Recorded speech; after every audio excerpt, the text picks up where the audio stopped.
Slipstream 5000 is the latest release from Gremlin, a futuristic action racing game with combat. Oh, you mean that type of game that always promises you intense arcade racing but never quite lives up to that promise? That's it. Slipstream may not be all it can be, but it's a lot more than most other games of its type. This is definitely the best action racer I've seen in a long time. It's got some problems, but it's not Zephyr. In Slipstream, you race hovercraft armed with a wide array of weapons. There are 10 hovercraft to pick from, each with their own pilots, but they all perform the same. I was hoping each ship would perform a little different, but that's not the case. It's not a big deal. But it would have been nice. Yeah, it's something they could fit into a sequel. There are 3 modes you can play in: practice, single race, and championship.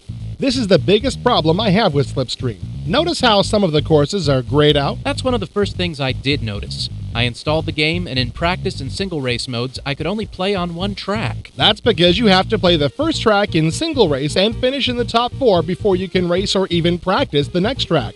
And so on and so forth. That's completely stupid. Plus, it makes the practice mode pretty useless. All you designers out there, make a note. Never, ever do silly things like this. Never, ever do silly things like this. Never, ever do silly things like this. Once you get up in the air, Slipstream will make you forget about the foolish course selection lockout. Racing Slipstream is fun, fun, fun. Till your daddy takes your hovercraft away? Don't be saucy with me, Bernays. Okay, but you're right.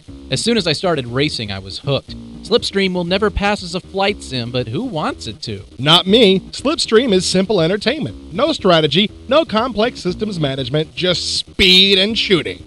We should talk more about the shooting. Combat isn't Slipstream's strongest point, but it's better than you'll find in most arcade racing games. In championship mode, you earn prize money for each race, which you can spend on better weapons that can cause damage to either engines or controls. Every weapon is somewhat guided, so you can still shoot people down while concentrating on the race. The combat isn't quite as intense as it could be, but it's not bad. During the race, you can shoot down other racers or drone vehicles to release power-up icons. These can give you extra money, boost your speed for a few seconds, fix your damage, or they can really screw you up. There's one icon to avoid. When you pick it up, it completely reverses your controls. So what you're saying is it makes you feel like you're playing Zephyr instead? Very close, but only for a couple seconds. Cruelty can be fun in small doses. The best part of Slipstream 5000 is the racetracks themselves. When have you ever had the chance to race through the Egyptian pyramids before? Well, under penalty of death, I'm not allowed to discuss it. Here, have a stress pill. From the Grand Canyon to the streets of Tokyo, Slipstream is full of great scenery. And the race courses are very well designed.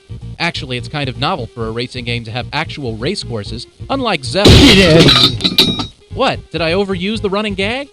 Yes, Slipstream 5000 has its share of faults, but none of them keep it from being loads of fun to play. I hope Gremlin has plans for a sequel. That could fix some of the problems and turn out to be an even better game. What would they call it? Slipstream 6000? Maybe Slipstream 5001? A Race Odyssey? With potential like this, who needs other product lines?